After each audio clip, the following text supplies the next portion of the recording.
80 to 85% of a plant's weight while it's growing is water. So let's take the water, get rid of it. Let's look at it on a dry matter basis. And just for easy figuring, let's say 80% of that plant was water. We get rid of that, we got 20% solids left.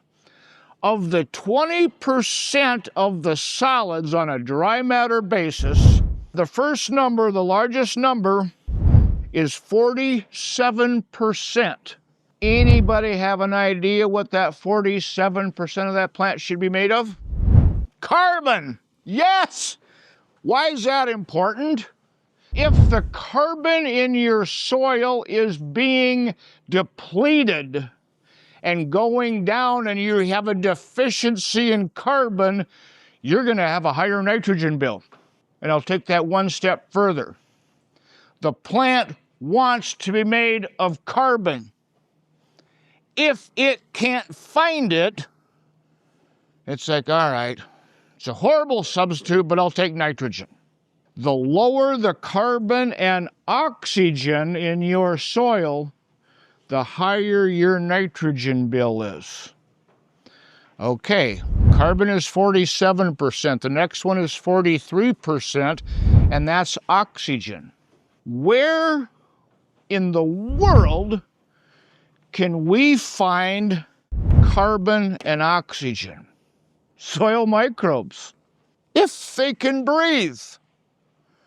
So, microbes giving off CO2. That makes up 90% of the plant on a dry matter basis. But yet you have guys saying, well, check your boron levels. We'll check your copper, your iron, your zinc, your manganese, because glyphosate ties those up. Those are important, but here's how I got through college. If I looked at that sheet, it's like if I know two answers, I'm going to get a 90% on my grade harvest. 47 and 43, carbon and oxygen, you got a 90%. Okay, next increment going down, 4% of the plant. Guess what that is? Hydrogen.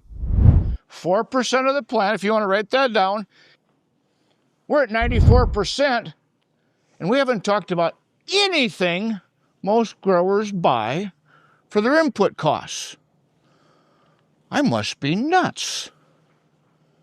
The last two 3% increments are where all the money's spent. 3% of the dry matter weight of a plant is nitrogen, and 3% is the soil minerals.